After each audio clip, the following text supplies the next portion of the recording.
कहानी के जब गावे लगे तब आप लोगों को याद पड़ी कि हाँ यार, और जब उन्हें वीर का कहानी गावत थी, हरिया में एक पंजाबी पहलवान आए थे, उससे भी मुकाबला हुआ था उनका।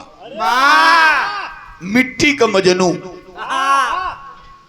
जल्ला ना। हाँ भैया, मऊ जा जाई खाटी पेवर वीर रस का भाव हो, समय भी बहुत बढ़िया है। अब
एक लाइन पर ध्यान दिया। वतन के प्रति जिसके दिल में प्यार नहीं है, उसको जीने का अधिकार नहीं है। ला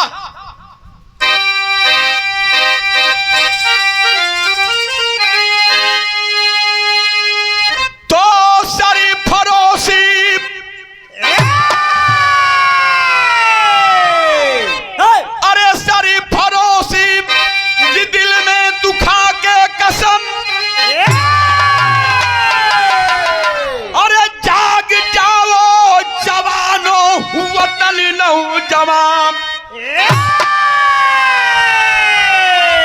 अवनी अंबरी अमनियानी असमति अरुणी अरा खून का जर्रा जर्रा भरे हों सलाम। वतन के फरिश्तों ने आवाज दी है, अरे वतन के सिपाही वतन है तुम्हारा, अरे रौंदती है फिरंगे वतन को अब तेरे, अब मांगती है थरा तुमसे लोहू की धारा।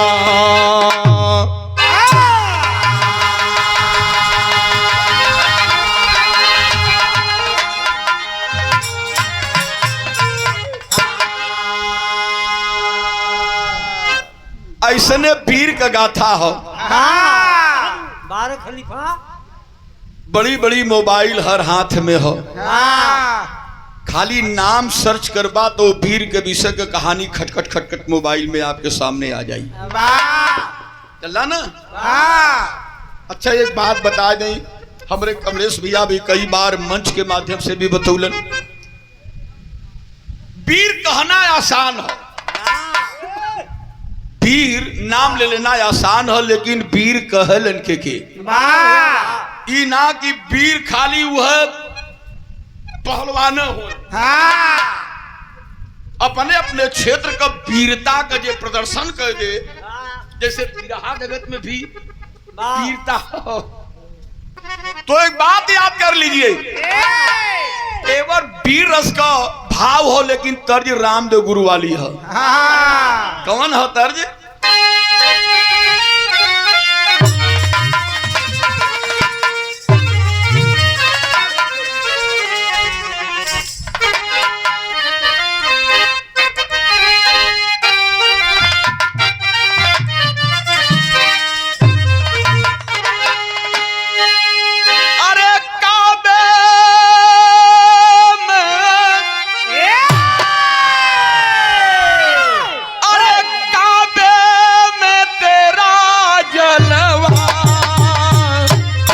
काशी में नजारा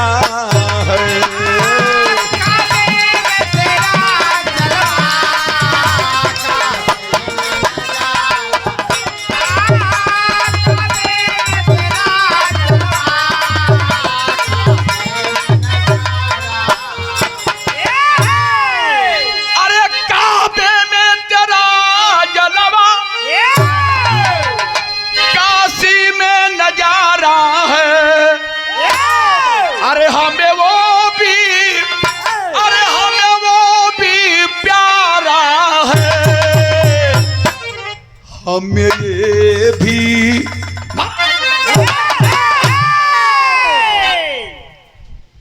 हमें ये भी प्यारा है, यह तर्जबा है। लेकिन हमरे बिरहा का भाव हो कि जवानी होला का मर्द कहलन के आवा बताई दई।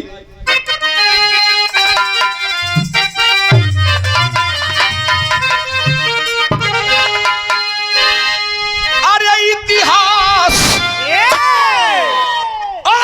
इतिहास नमन करता अरे पीरों की जवानी को नमन करता अरे पीरों की जवानी।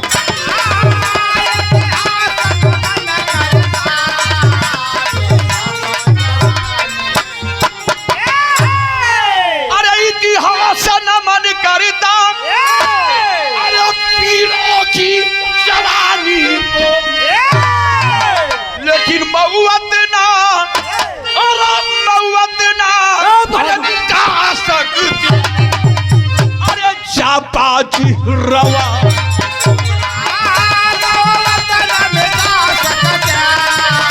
अरे जाबाजी जय हो जय हो बाबे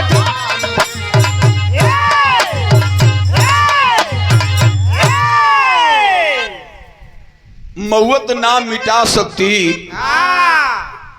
जाबाजी रवानी को। भैया हमारे लोग बतावलन बिरहा का कहानी ई लकीर होला। और लकीर 3 प्रकार का होला, पानी पर लकीर, बालू पर लकीर और पत्थर पर लकीर। पानी पर लकीर खींचे जाई बाद दूसरी ओर से मिटाए जाई कमलेश भैया। और बालू पर के जवन लकीर हो डंडा से खींचना हवा आंधी आई पाट दी। लेकिन जवन पत्थर पर का लकीर होला ई अमिट हो जाला, जीवन पर्यंत रहला। तो ई पत्थर वाली लकीर खींच चलत है। कहानी कहाँ कहो धन्यवाद। कहानी कहाँ का तनी बुल्लू गुरुजी वाली नजम रही बाबू। हाँ बुल्लू गुरुजी वाली। वारे बुल्लू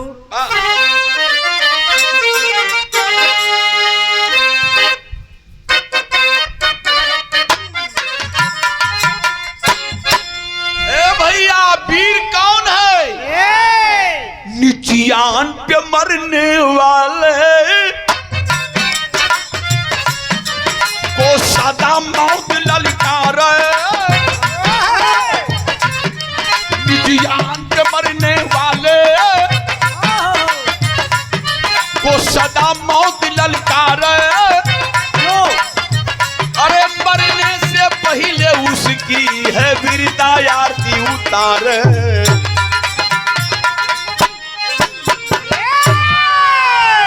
कहानी कहाँ का बात? कहाँ का? काशी की पावन धरती, बनारस की पावन धरती, एक गांव कमौली माटी। अरे चंदन का बेटा नाहर था गुंगई पाल वह खाटी।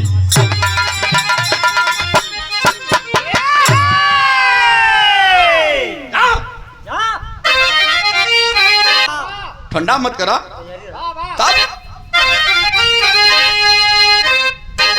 अरे थी 5-10 लंबाई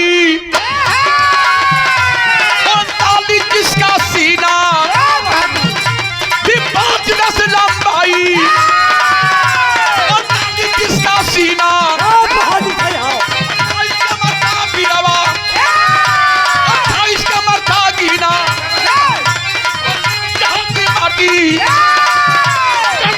माटी की ज्वाला वीर बहादुर बंका चलपा से 12 बघवा जियो।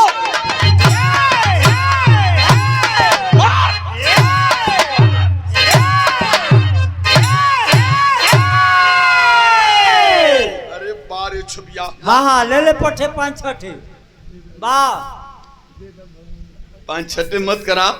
काहे लड़का ढोलक के कहरा जे तो वीर हो भाई वीर। हाँ मोला चाम तो पीटा थे।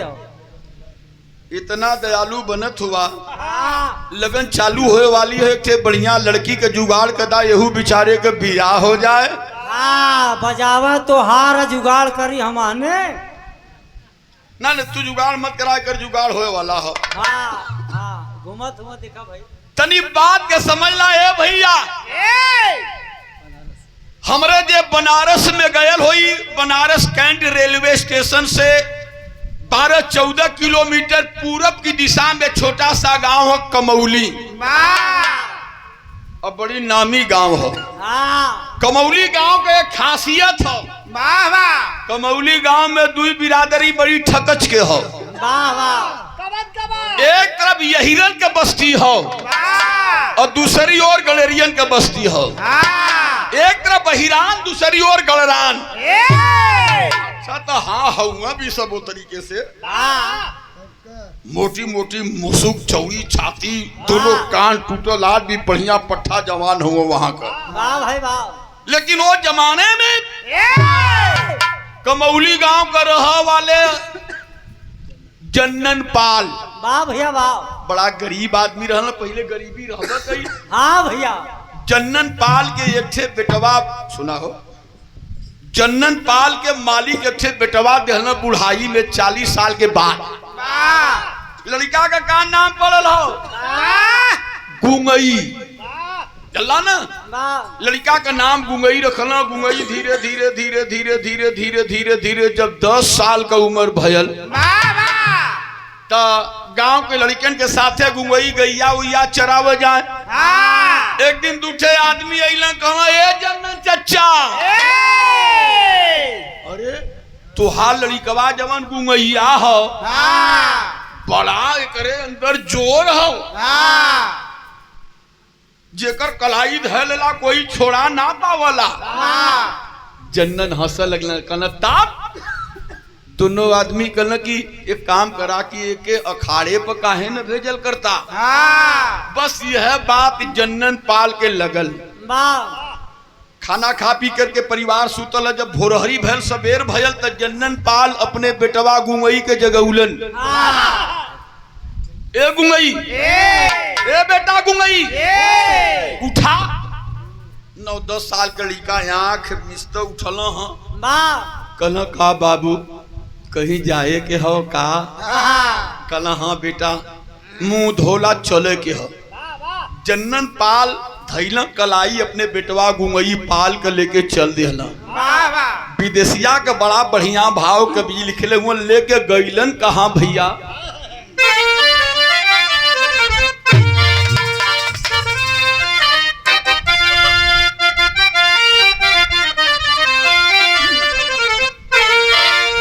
अरे भैल बिहाना जाबा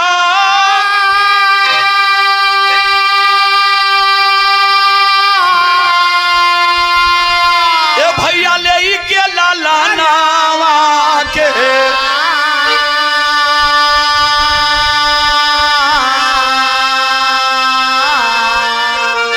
अहिल वही अखाड़े पर बाबूजी तवने छानावा।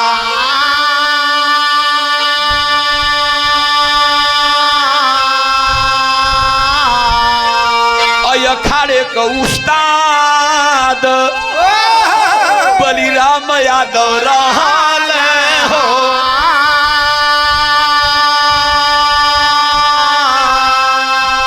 कह हमरे लाल के बना द पहलवानावा।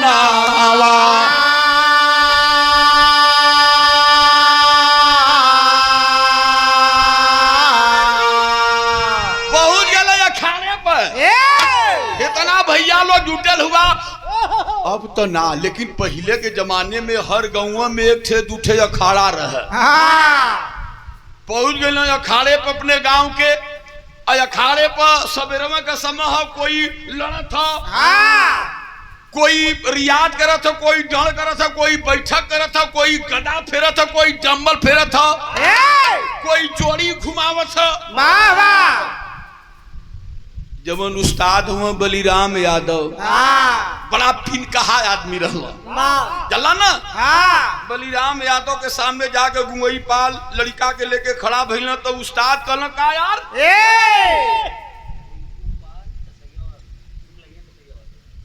रिंकू पाल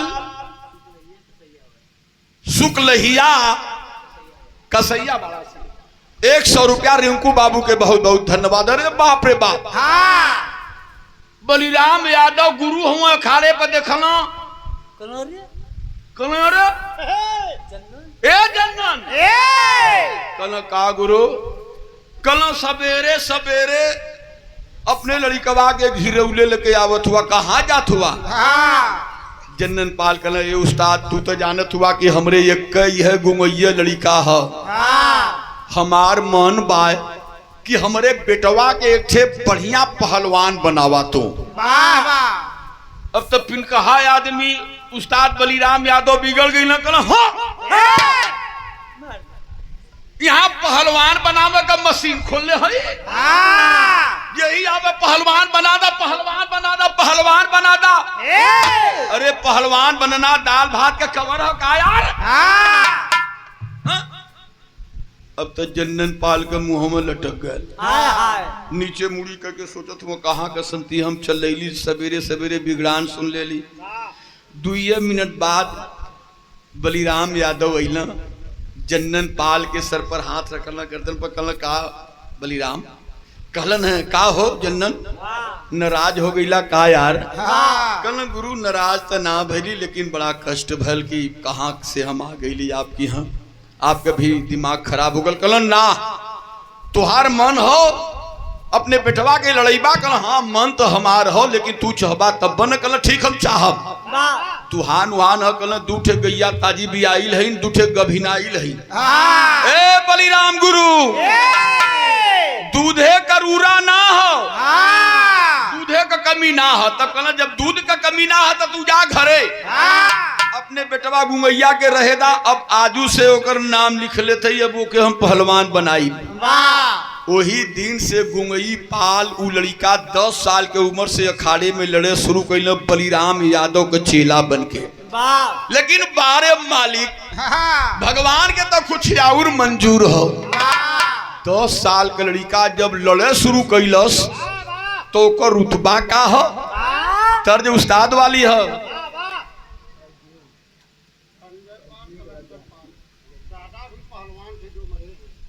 संजय पाल कलेक्टर पाल भैया हमार दोनों जने दहलन है पुरस्कार दरवाजे पर बहुत इज्जत कैला लोगन कलाकारन का। और कल दादा जवन रहलन है स्वर्गीय भगवती पाल बाबू ये भी बहुत नामी पहलवान थे। अब पहले पहलवानी लोग करें अब तो पहलवानी कुल मोबाइल में होता। लड़का समय से पहले सयान हो जात हुआ कुल काम क्रिया समय से पहले करे लगत हुआ। कितना लड़का हुआ माई के पेटवा में मोबाइल पूरा ओकर सिस्टम सीख के आवत हुआ। तर्ज उस्ताद उस्ताद वाली बा रामदेव गुरु वाली बा अरे बा ई बा।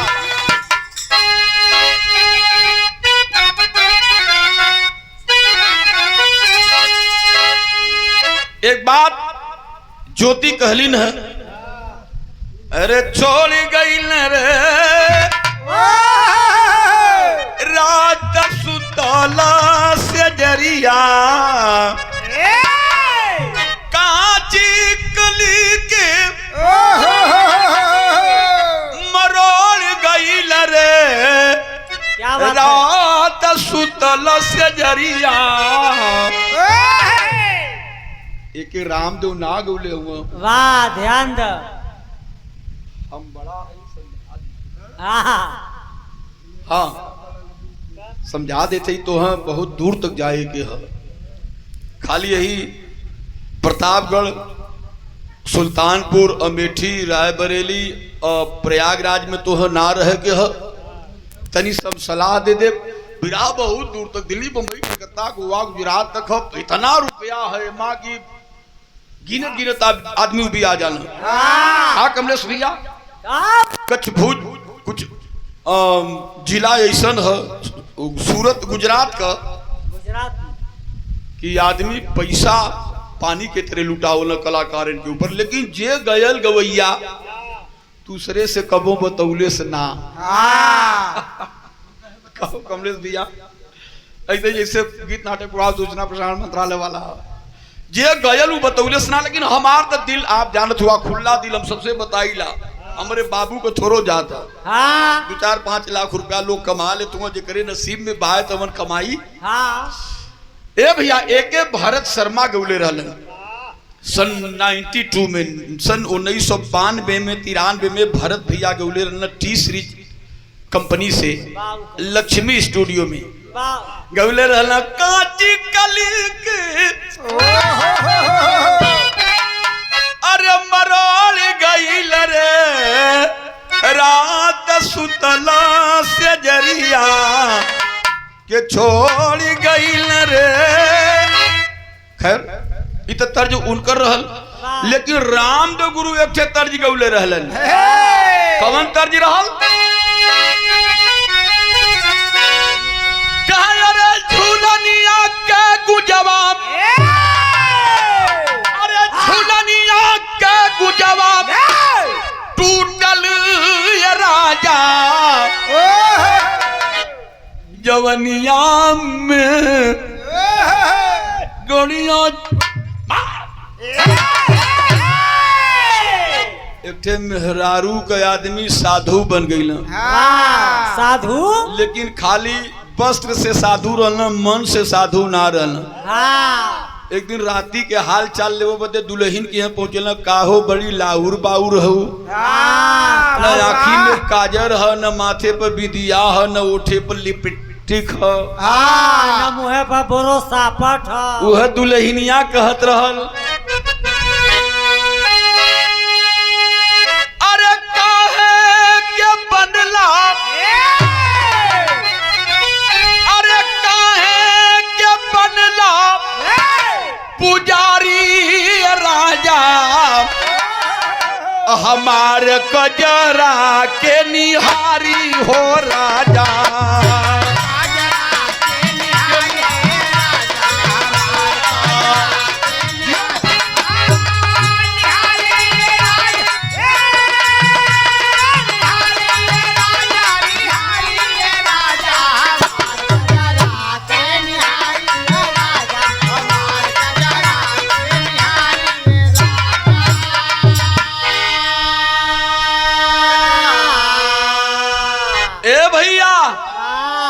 लेकिन जब लड़े शुरू कैल गुंगई पाल 10 साल के उम्र में तब अरे दिलवा में अपने, अरे दिलवा में अपने उठनले ठननवा लड़ लगले रे पाल पंच के ललनवा।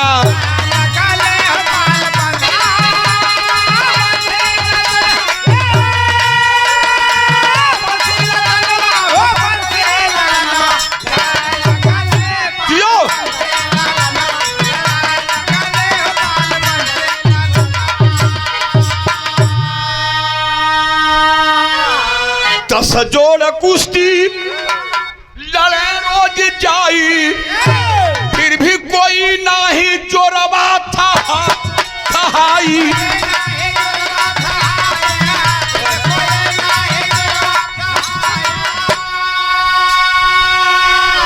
अरे दिहले आशीर्वाद सब लोग दही छनवारे लगल रे पाल पंच गलल।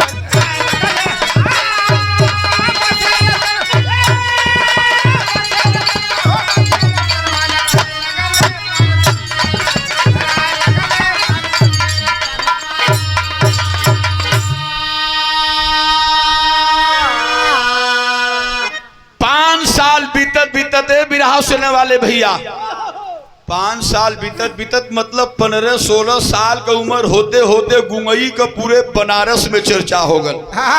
देखा बनारस 2 चीज से बड़ा मशहूर रहल, गवैयन से लड़वैयन से। जब गुंगई पाल 15-16 साल का उम्र भइल ना, पूरे बनारस में चर्चा होए लगल कि अरे बाप रे बाप, हाँ एक ठे बलिराम यादव का चेला हो, गुंगई पाल नाम हो, लेकिन बात 15 साल का लड़का, हाँ लेकिन ओकरे भुजा में बड़ी ताकत हो।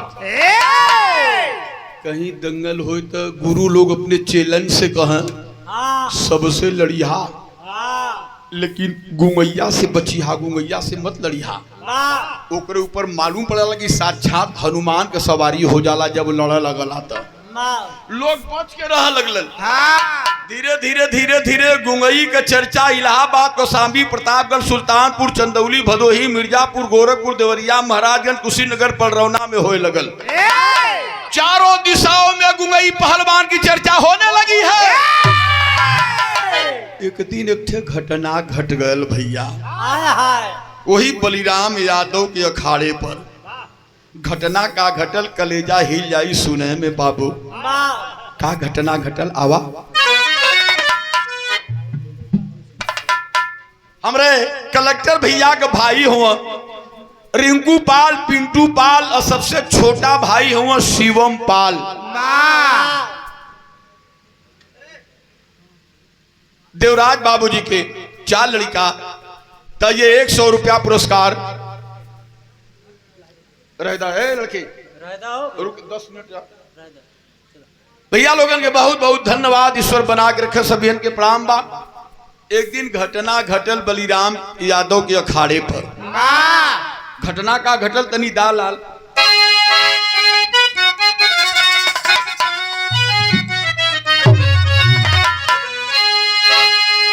वह तर्ज बाकी काहे रंगले बालू, लाल लाल ओठ गोरिया।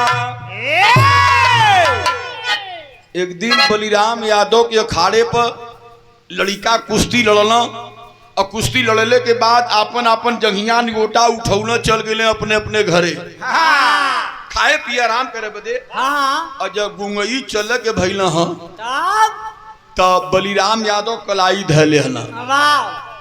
कल ए लड़के, गुंगई कहल का गुरुजी का बात है। कल घरे मत जो, काहे बदे गुरुजी। चल बैठ हम बताओ थे। एक विशाल बरगद का पेड़ है, वही बरगद के पेड़ के नीचे बैठौलन। अब बहुत नामी बहुत पुराना बरगद का पेड़ है, आज भी बरगद का पेड़ है, बिरहा हर साल होला वहाँ।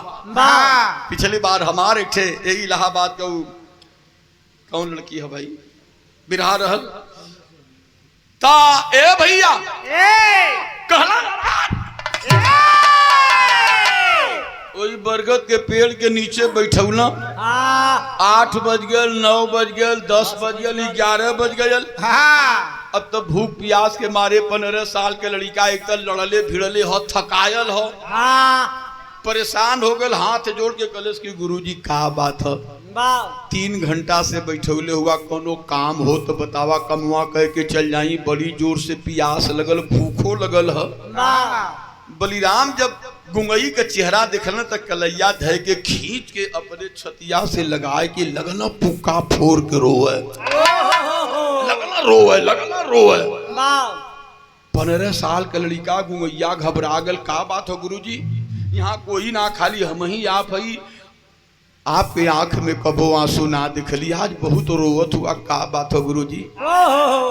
तब बलिराम यादव दिल के बात कहलन। देखा गुरु कैसन होए के चाहिए। एक थे गुरु रहना द्रोणाचार्य, एक थे बलिराम यादव। गुरु का कहानी बताओ थे। बलिराम का कहलन तनी दे बेटा।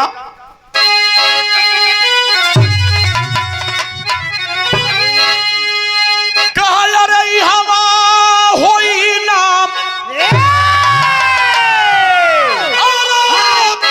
हवा होई नाम तोर जोरावा रे बेटा।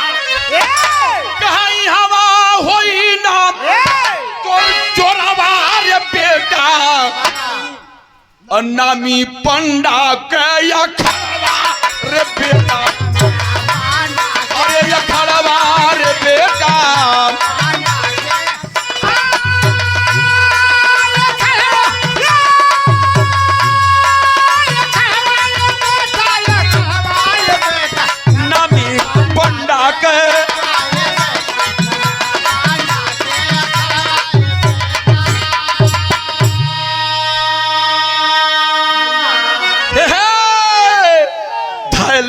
गुंगई अरे पंडा का अखाड़ा वही काशी में गूंजे लगल जय जयकारा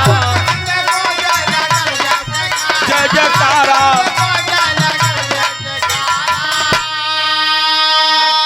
अरे आयल पाकिस्तानी ईसा हो जा तो हमारे बेटा नामी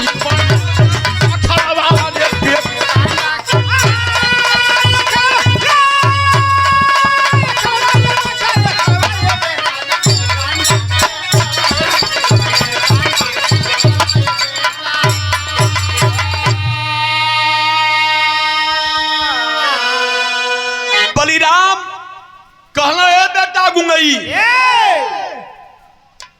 आज तक हमरे अखाड़े में तू लड़ लेहला भिड़ लेहला तुहार खूब नाम हो गल लेकिन काली से लड़े बदे यहाँ हमरे अखाड़े में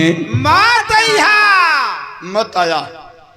अब तो पैर के नीचे से जमीन खिसक पड़ल 15 साल का लड़का रोवे लगल कर इसकी का बात हो गुरुजी का हमरे माई से कोनो गलती हो गई कि हमरे पिताजी से गलती हो गई कि का हमसे कोनो गलती हो गई काहे बदे लड़क से मना करत हुआ का बात कोनो हमसे चूक हो गई का रोवत हुआ बलिराम यादव कल बेटा तो से चूक ना भइल कलस तब काहे मना करत हुआ कल बेटा आजकल देखत है कई महीना से जितना हमारे अखाड़े में पहलवान हुआ कुल लड़ के थक जात हुआ लेकिन तोर जोर ना हो पावत हमार कुल पहलवान थक जात हुआ लेकिन तुहार जोर ना हो पावत गुंगई तोर जोर ना होत तो बड़का पहलवान हमारे अखाड़े में ना बन पैबे बेटा।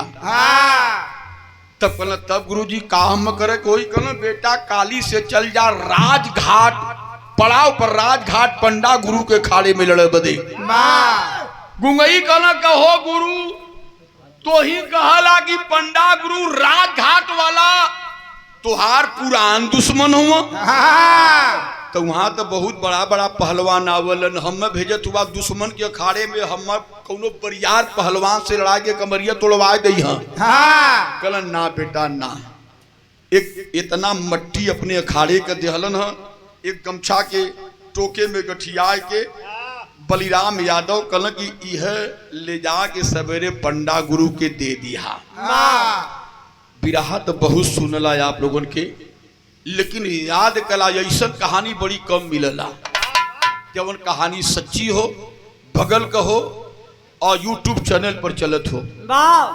पहले के आदमी दुश्मनी करा तो दानेदार दुश्मनी हो गुरुदेव सामने से हो और यदि कोई दुश्मन पगड़ी झुकाए देना तो वार आदमी न करा दुश्मनी कैसन हो कैसन जब आदमी निहत्था हुआ या सूत गल हुआ तो सुतले में मुआए देते हुआ पंडा गुरु इतनी सब मट्टी देहला बलिराम यादव कल सवेरे ले जाया और पंडा गुरु के थमा दिया और कह दिया कि हमरे गुरु कही है मान सम्मान है एके हमरे थाती के डूबई है मत उजागर कह दी है।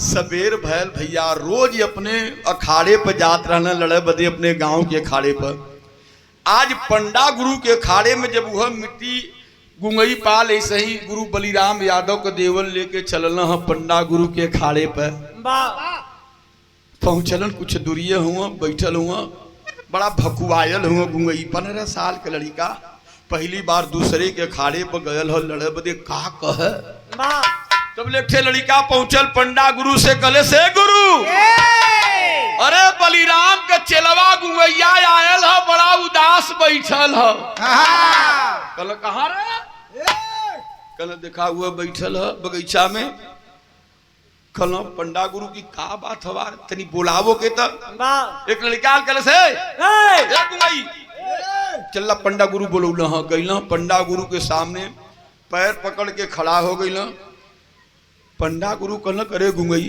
बड़ा उदासल हुए याद करे का टाइम हो अखाड़े पर ना गई का बात यहाँ कैसे कोनो काम हो का वह जो काखी की सुदामा की तरह चोरौले रहना मिट्टी उठाए के दे देना कल ही कहा कल कि हमार गुरु बलिराम यादव की अखाड़े के मट्टी हो बलिराम का नाम सुनकर खड़ा हो गई कि हमरे दुश्मन मट्टी देले हो, का बात है? कल कैसन मट्टी हरा? कलन राज मथुआ हमार गुरु हम कल की अब यहाँ तुहार जोर ना हो तो चल जा पंडा गुरु के अखाड़े पर। और यह मट्टी अपने अखाड़े का देला, कल यह हमारी इज्जत मान सम्मान समझ के दुश्मनी हमार पंडा गुरु से पहले के तरह ही रही। दुश्मनी में कमी ना होई राजा। लेकिन हमार चेला जात है तो अपन दुश्मन मत समझिया, अपन चेला समझ के हमरे चेला की बढ़िया पहलवान बनावा। इतनी बात जब पंडा गुरु सुनल, हम मट्टी देखल तो मट्टी माथे लगौलन और लगाए के गुंगई पाल का कलाई धय के अपने छाती से लगाए के पंडा गुरु कहल ठीक है बेटा, वचन देत हई तो के बड़का पहलवान बनाई। वही दिन से जब पंडा गुरु के खाड़े में जाके गुंगई लड़े लगला, गुंगई धाले हला गुंगई,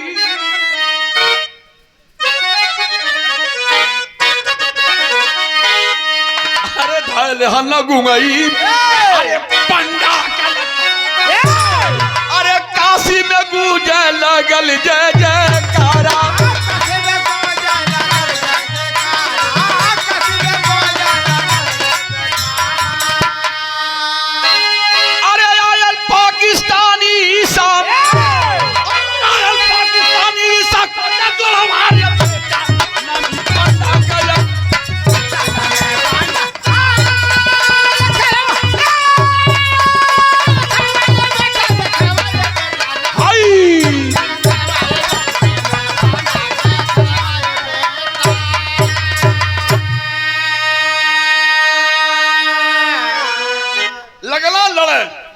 अब बड़का बड़का पहलवान लड़ावे लगल तो दिन दुना रात चौगुना गुंगई पहलवान का बल बढ़े लगल। 19 साल प्रमाण मिला, 19-20 साल का जब गुंगई पहलवान का उम्र भइल, पूरे उत्तर प्रदेश में गुंगई गुंगई गुंगई गुंगई गुंगई गुंगई गुंगई गुंगई का चर्चा होने लगल। वही समय एक ठे घटना घटल। घटना का घटल सन 1947 में हमारा देश आजाद हुआ और सन 1948 में पाकिस्तान से चलकर एक बहुत बड़ा पहलवान हमारे हिंदुस्तान में आया। वो पहलवान का नाम क्या हो? मोहम्मद ईसा पहलवान। यूट्यूब पर सर्च कर बात आ जाएगी। ईसा पहलवान नाम, 130 किलो वजन और 6.5 फीट लंबा, बड़ी बड़ी दाढ़ी, बड़ा बड़ा सर का बाल, लुटरी लुटरी, मोटी मोटी मुसुक, चौड़ी छाती, दोनों कान टूटल, गोरी चिट्टी बदन, लंबी चौड़ी काया, बबुआन की तरह जेहर चले देखो यन का लरी लग जाए। आयल सबसे पहले कहाँ गयल? बम्बई में। बम्बई में जा करके 3 जोड़ कुश्ती लड़ल, तीनों पटकलस। दिल्ली में आयल, दिल्ली में 3-4 दिन रहल, 3-4 दिन में जितना अखाड़ा रहल बीन बीन पटकलस। मास्टर चंदगी राम का नाम सुन ले हो बा उस्ताद, जो द्रोणाचार्य पुरस्कार से सम्मानित भइलन। द्रोणाचार्य पुरस्कार से सम्मानित भइलन। चंदगी राम का बाबूजी रहल रघुराम के 3 मिनट में पटक के चित कैलस। मचल तो हल्का पूरे देश में कि अरे पाकिस्तान से सरवा चल के आयल बा, बड़ा लड़त बा यार। एक दिन दिल्ली स्टेडियम में बैठल ऐसे उस्ताद के तरह थे महात्मा जी रहल। मोहम्मद ईसा पहलवान कलेस की बाबा हम पाकिस्तान से चल के अली, बड़ा नाम मैंने सुना था हिंदुस्तान का कि यहाँ बड़े बड़े पहलवान रहते हैं, पहलवानों की खान है। लेकिन दिल्ली बंबई घूम आया, कोई हमारे जोड़ का लड़ने वाला नहीं मिला। अरे बाप रे, महात्मा जी खड़ा हो गई ना, कहना अरे पहलवान अपन जोड़ खोजत हुआ तो दिल्ली बंबई कलकत्ता गोवा गुजरात यूपी एमपी बिहार जालंधर पंजाब हरियाणा मत जा। बाबा जी कल चल जा काशी, बनारस चल जा बनारस में और यदि बनारस में पटक ले हला हाँ तो समझ ला पूरे हिंदुस्तान के जीत ले हला। वाह कहे हाँ, कहना हाँ, बस चलल आयल बनारस में। अब बनारस में बेनिया बाग मैदान है, गंगा से थोड़ा सा हट के नई सड़क के बगल में। वही बेनिया बाग में रजाल लगल रहल, बहुत बरियार अखाड़ा, हाँ दंगल लगल हो। और दिन कवन हो? कवन 15 अक्टूबर सन 48 की गाथा ना ये भी भुलाई है। अरे पटक दिया साधो पहलवान को जैसे मातम छाई है। 15 अक्टूबर सन 1948 के रविवार के दिन, वही दिन कुश्ती लगल रहल।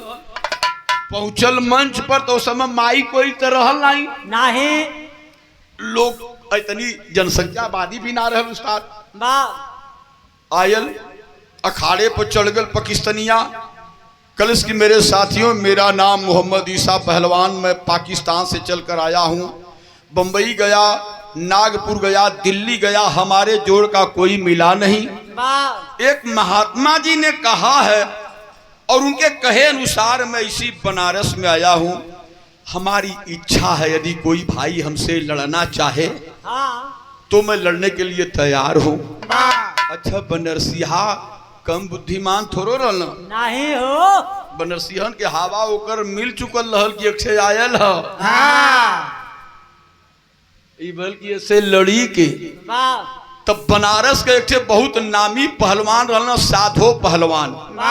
हमारे घरे के बगल में है शिवपुर। शिवपुर चमाव के धरती, खाटी एकदम हिरन के घर है, बस्ती है। वही चमाए के रह वाले साधो पहलवान हम तो बुढ़ौती में देखले रहे उस्ताद। सांवली बदल, लंबी चौड़ी काया, यह कहना कि हम तो से लड़ब। लोग कहला हाँ हाँ ओकरे जोड़ कही है, हुआ कुश्ती में मजा आई। अच्छा, जब हाथ मिला के लड़ शुरू कैल मस्ताना, 15 अक्टूबर सन 48 की गाथा ना ये भी भुलाई है। अरे पटक दिया वह साधो पहलवान को जैसे मातम छाई है। कोई देखलेस, कोई देखबो न कलेस। साधो पहलवान के उठा के पटकलेस चारों खाना, चढ़गल छाती पर साधो पहलवान के कलेस के बोला अब कौन दांव लगी।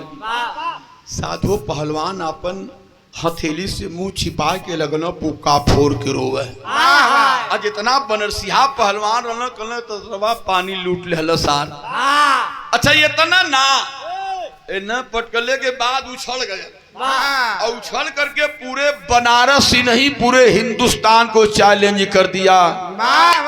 कहा है कोई हिंदुस्तान में माई का लाल? कहा है कोई माई का लाल? पूरे हिंदुस्तान के पहलवानों को हम चैलेंज करते हैं।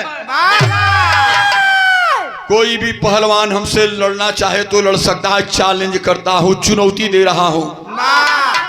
कहे तड़तर तड़तर ताली पर ताल मारे शुरू कैलस। जैसे भीगल पियार या सियार बरसात में कहीं आड़ पाए के बैठल है, बरसात हो जाए वैसे ही भीगल सियार के तरह बेचारे बनरसिया पहलवान कुल हुआ तो मोटा मोटा इतनी मुसो बैठल हुआ एकदम गुंगई। कहना ए गुरु, पंडा गुरु से कहना ए गुरु, ओकर ताल सरवा बर्दाश्त के बाहर होता। कहना तब गुंगई कहना कि कहता तो एक चुट्टी हम सारे से लड़ जाई। गुंगई के बात सुन के बड़ा कस के डटल है पंडा गुरु। कहना करे पागल, वो दाल भात का खबर है। अरे वो पहलवान, अरे पहलवान ही कैले होकर गुरु लड़ौले भिड़ौले हुआ। एक नंबर के पहलवान हो, साधो के पटक दिलस। अच्छा, अब का कर अपने गुरु को बात कैसे टारे? फिर बैठ गई ना, 2 मिनट बाद फिर उठत हुआ बैठत हुआ, उठत हुआ बैठत हुआ। पंडा गुरु कहना कहा रे गुमई कैसा उठत बैठत हुआ रे?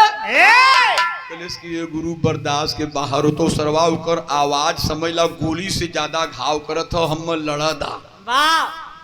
कहलन अरे यार तब पागल हो गई दूध घी मलाई रबड़ी पिस्ता बादाम खैले पियले ओकर गुरु लड़ौले हुआ तब गुंगई खड़ा भइला कहला ए गुरु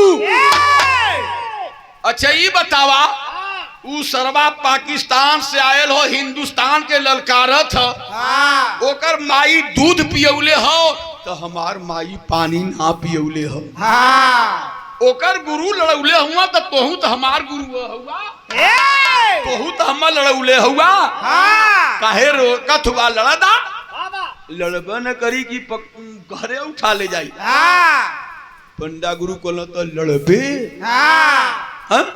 मन हो लड़क तो गुंगई कहल कि अबले हनुमान चालीसा सुनावत रही का लड़दा दुश्मनी हो बलिराम यादव से लेकिन गुंगई का मन देखले के बाद बलिराम दुश्मनी भुलाए की अलन है पंडा गुरु के सामने खड़ा भइल कहल उस्ताद गुंगैया के शक्ति के हम जानत है एकर मन हो तो लड़दा गुरु कल गुंगई लड़बा कल हाँ लड़ब तब पंडा गुरु कल बेटा गुंगई तोरे सम्मान ना पूरे बनारस का ना पूरे हिंदुस्तान का पानी तोरे कंधा पर हो इज्जत जाए मत दे पट्टे इज्जत बचाए ले रे गुंगैया बेटवा कलश गुरु खाली हम आदेश दा दिल से आशीर्वाद दा आशीर्वाद दोनों गुरु दहलन है हर हर महादेव का नारा लगाए के जब चलल हुआ गुंगई अखाड़े पर हाथ मिलावे बदे बिरहा शैली का भाव तनी दे बेटा बनारस वाली तब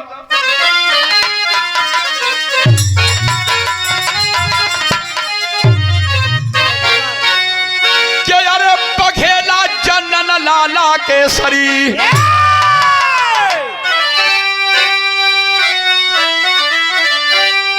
अरे पघेला जनन लाला केसरी अरे ठोका ताल जंग में शेर बनारस वाला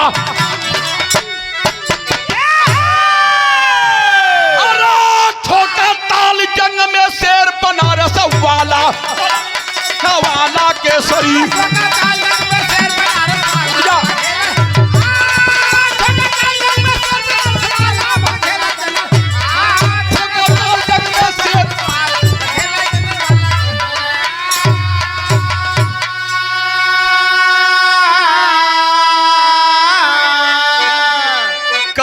व्यंग तब टाउन हॉल में कहा मैंने कुश्ती मार लिया कोई आजमा ले पूरे भारत को ललकार दिया फड़क उठी तब भुजा शेर की गुंगई ताली ठोक दिया अगर न पटका तुझे उठा के कसम में खंजर भोंक लिया गुंगई गई ना कहना कि भबक रहा जो अहंकार में तुझको धूल चटा दूंगा अरे कसम है बाबा विश्वनाथ की इसी मिट्टी में तुझे मिला दूंगा दोनों पहलवानन का हाथ मिल गए और जब दोनों पहलवानन का हाथ मिलल कल की जाओ जंगिया निगोटा चढ़ा कर आओ ए भैया जंगिया निगोटा चढ़ावो बदे कमलेश भैया देखा थोड़ा दिन पहलवानी हमहू कैले है 5-6 बारी पटकाल हुआ दंगल में हो पटका पटकाएगा तो काम है वो पहलवान कौन जो हरदम पटकावे करे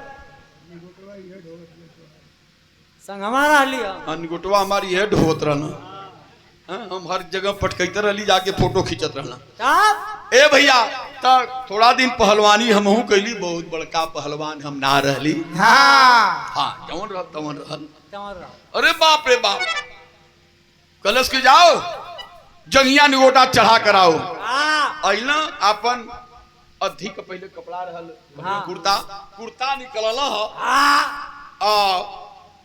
जंगिया निगोटा चढ़ावे शुरू कैला अखाड़ा के ए पार गुंगई हुआ चढ़ाओ जंगिया निगोटा और वो पार मोहम्मद ईसा पहलवान पाकिस्तानिया है अपन शरीर तोड़ा था तो पहलवान थोड़ा गरमावल के पहले थोड़ा गरमावल जैसे बिरहिया हुआ बीरस गाँव के पहले 2-4 धुन टिनिन बजा के गरमावल वैसे पहलवान लोग गरमावल आज जब चलल है अखाड़े पर लड़े बदे तब दे दा चल गए 80 वाले कांटा पर है ये बहन कैसे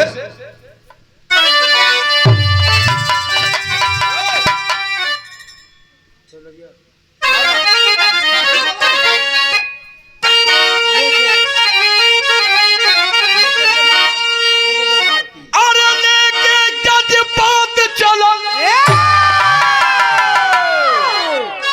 लेके जज्बात चलल, घरवा से जुझारवा वही रखलवा ऊपर, अरे वही रखलवा ऊपर कि मातल भारी हाहा करवा वही रखलवा ऊपर।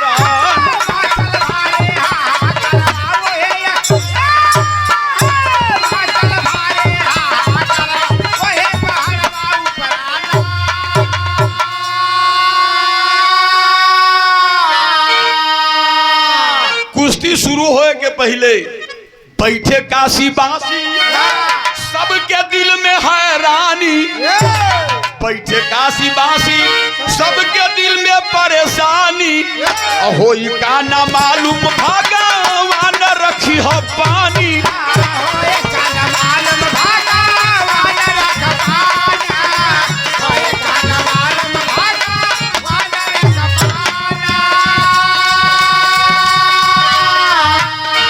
अरे लगले लगावे लोग, लगले लगावे हर हर महादेव का नरवा वही रखलवा ऊपर, अरे वही रखलवा ऊपर अपने पागल का हो नरवा वही रखलवा ऊपर।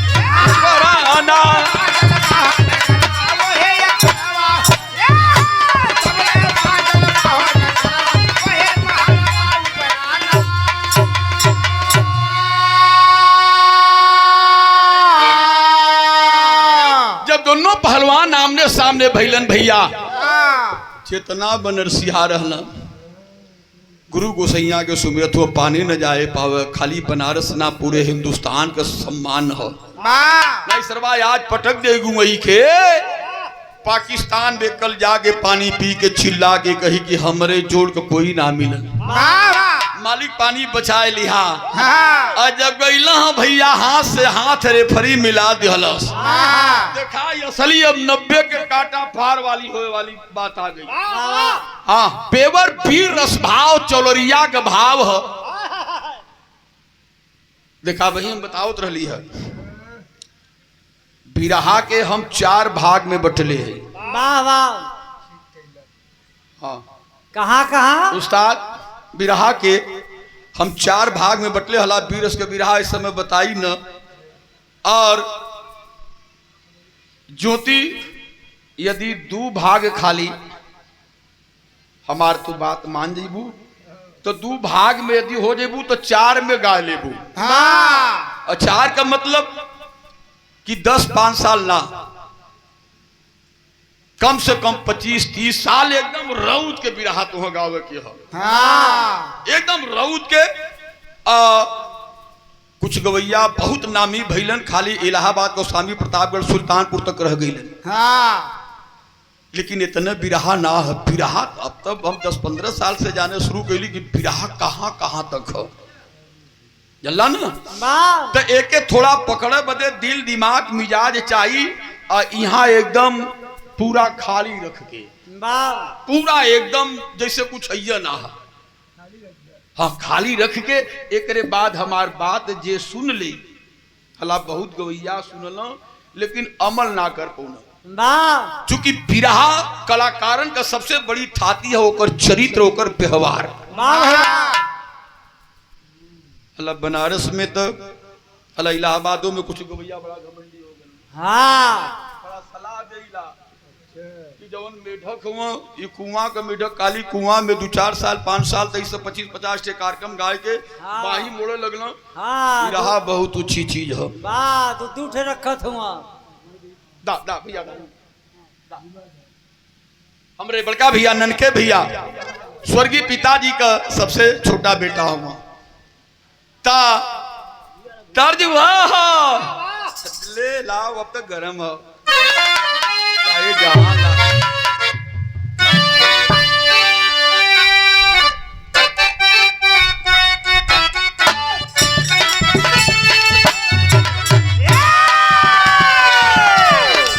वह तर्ज बाए बाबा हम बोलावे रामा बाबा हम बोलावे पानी के बहानवा हो सजनवा कैसे आई समनवा बहानवा हो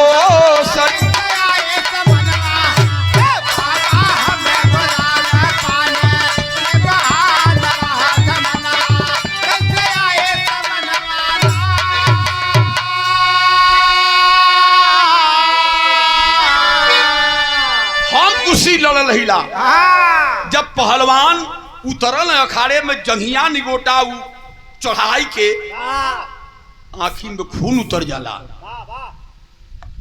कि हम हारब मतलब हमार माई हार गई हमार गुरु हार गई पहलवानन का भाव हम जानीला जब दोनों पहलवान हिंदुस्तानी पहलवान गुंगई बाल अब पाकिस्तानी पहलवान मोहम्मद ईसा पहलवान चल रहा हो कुश्ती का दांव पेच देखा शुरू हो गल देवर बीरस का भाव हो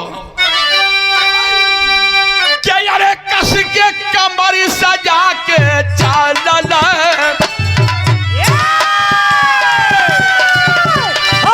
अरे कस के कमर सजा के चलल पलावा नवा हो जवनवा कैलन तूफानवा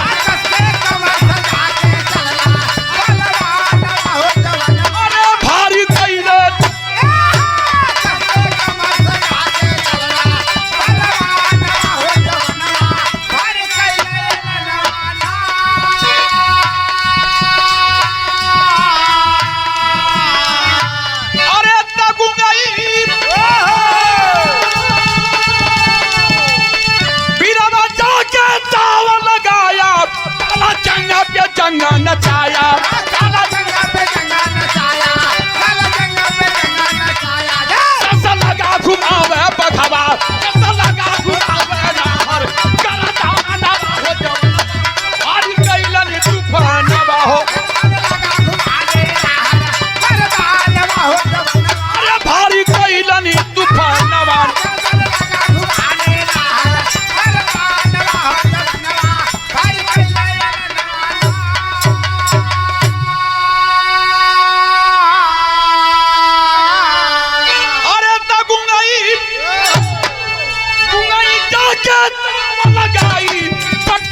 जय अखाड़े में जाई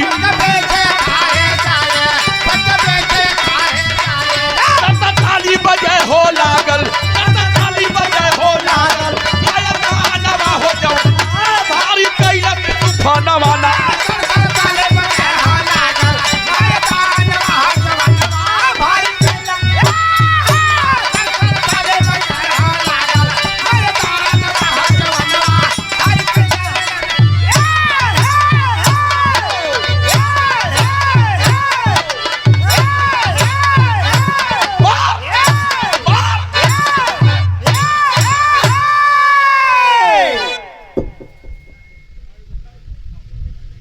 उठा के एक दांव हो बाजा कमर के बरोबर लियलन है कमर के बरोबर उठा के धीरे धीरे छाती के बरोबर लियलन और छतिया पे लिया के चकरी के तरह लगना संसद नचावे यार चोट न लगे चली चला लगना घुमावे नचावत नचावत नचावत नचावत उठा के पटकला है चारों खाना चढ़ गई ना छाती पर बोल बोल लड़का हुआ चाप दे हलन भाई की बाजा दांव लगा के घुमा के मरना पाकिस्तानिया के चारों खाना चढ़ गई ना छाती पर गुंगई पहलवान हर हर महादेव का नारा लगल बनारस में कल बोल पट्टे अब कौन दांव लगी बदहवास पाकिस्तानी पहलवान के आंख में आंसू है अहर जितना बनारस के पहलवान हुआ भारत माता की जय गुंगई पहलवान की जय काशी विश्वनाथ की जय नारा लगल लगल भैया तो खुशी का माहौल छा गल पाकिस्तानिया गलेस की गुंगई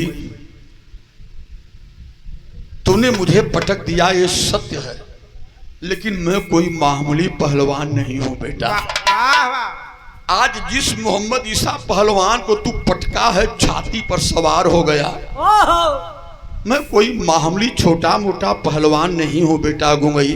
वाह। मैं कहां कहां गया, आज तक मेरा रिकॉर्ड है, मैं किसी से हारा नहीं था। वाह। लेकिन तूने मुझे पटक दिया बेटा। जानते हो इसमें कमी किसकी थी? अब देखा वो नारा लगा था, वाह 2 मिनट का समय निकाल के दोनों जने आपस में मित्र बन के बतियावत हुआ। हाँ। मोहम्मद ईसा पहलवान कहा कि जब हम पाकिस्तान से लड़ने के लिए हिंदुस्तान में आने लगे वाह वाह। तो हमारे उस्ताद थे मुस्तफा खलीफा। वाह। हमारे उस्ताद ने कहा बेटा हिंदुस्तान के जर्रे जर्रे में चले जाना, वाह वाह।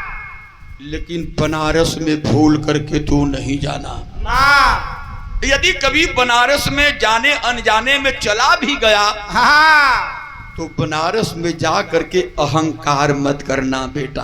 वाह मैं अपने गुरु की दोनों बात को अनसुना कर दिया। बनारस में भी आया, अब बनारस में जब साधो पहलवान को पटका तो मेरे अंदर अहंकार की भावना आ गई। वाह मेरे गुरु कहे थे कि अहंकार बनारस में जाके कभी मत करना। वाह। तूने मुझे पटक दिया बेटा, मैं तेरी माँ से मिलना चाहता हूँ, ओहो उस माँ को देखना चाहता हूँ जिस माँ ने तुझे अपने छाती का दूध पिला करके इतना बलवान बनाया।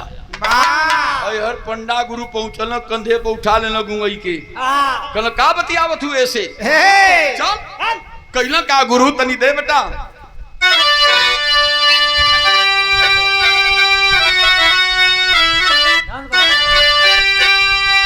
अरे धन बाना हरि ए भैया धन बाना हरि, वाह वाह। अरे धन तुहरो जवानी पानी काशी के, हर हर बम बम कूजह लागल पानी पानी काशी के।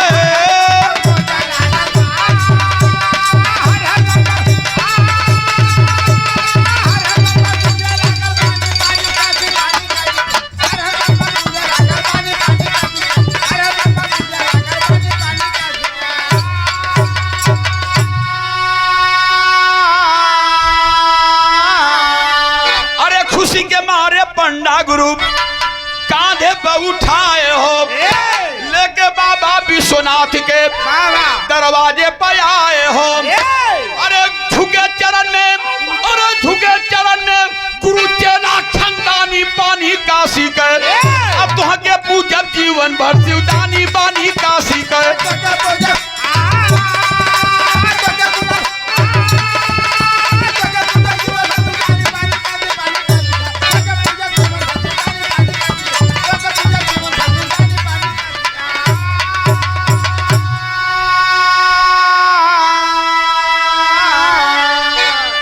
मोहम्मद ईसा पहलवान कहे कि गुंगई हम तेरी माँ से मिलना चाहेंगे। वाह। गोल रतिये में विश्वनाथ के दर्शन कैले के बाद चल दिहलस। पहले तना बढ़िया पीछे रोड तर रहल नहीं, कहीं एक हाथ गहिरा तो कहीं एक हाथ ऊपर उबड़ खाबड़। पहले गाड़ी घोड़ा भी ना रहल, साइकिल भी ना रहल। हाँ। विश्वनाथ के दर्शन करके गोल पैदल चलल हो। हाँ। ये लोगन के चाहे के पहले अहिराने गलराने में पता चल गल कि हिंदुस्तान का पानी बचा के गुंगई आवत हुआ। हाँ। और जब घरे गई ना गुंगई तब का भाव बा 2 लाइन आल्हा लगल।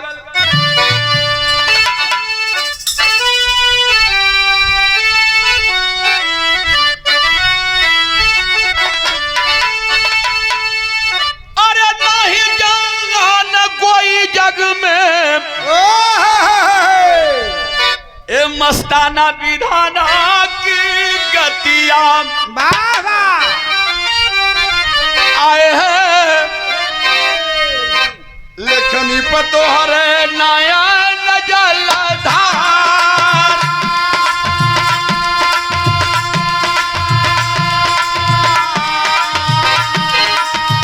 ए भैया लेखनी पतोहरे नया जलधार।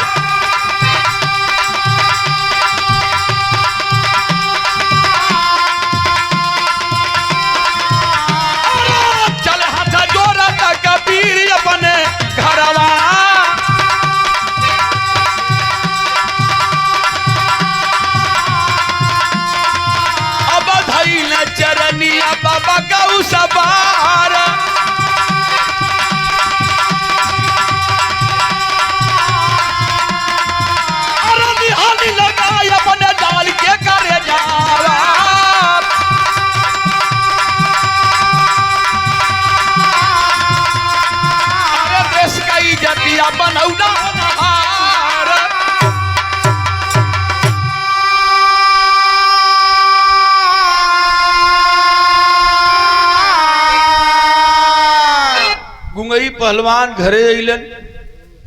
बुढ़िया माई प्रभावती देवी नाम रहल। उनकर बाबू दोनों जने वही अपने झोपड़ी में बैठ के इंतजार करत हुए। लोग पहुंचलन कब? 11 बजे रात के। 11 बजे रात के पहुंचल। गोल पहुंचल। पाकिस्तानिया पहलवनवा भी हो ता इभल कि जगावा लोगन के लोग कहना जगावा मत, मन जाग के बैठल है। गैलन अपने माई के चरण छू के आशीर्वाद लेवत चहलन। तबले माई कंधा पकड़ के उठाए के रोए लगली। माई बुढ़िया कहली आए हो लाल, हमरे जीवन के सफल के देला ये हमार बेटवा गुंगई। माई तो माई होली। माई बाबू के लिए ऐसे बढ़ के खुशी का कोनो बात नहीं हो सकत भैया कि उनकर बेटवा देश का पानी बचाए के आवत है। ओ गरीबी में बुढ़िया मतारी अपने बेटवा गुंगई पाल के छाती से लगाए के एक ठे बात कहली। का कहलीन है?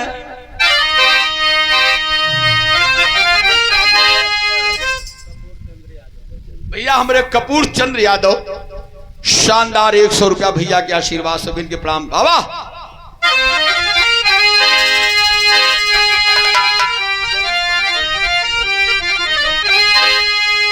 कहे धन धन पानी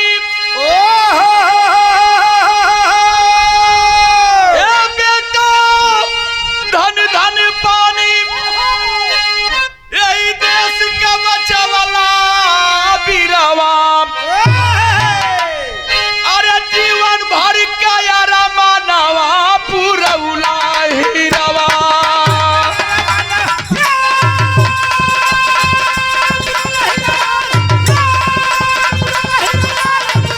जियो मालिक जियो।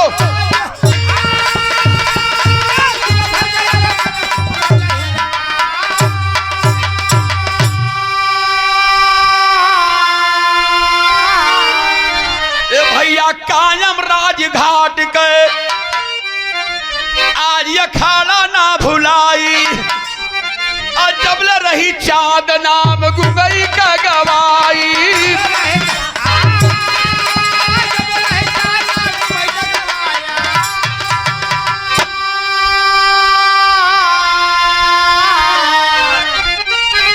अरे देशवा का पानी, अरे देशवा का पानी तू बचावला बीरवा। जीवन भर कर मनवा हो पूरा वाला हीरावा।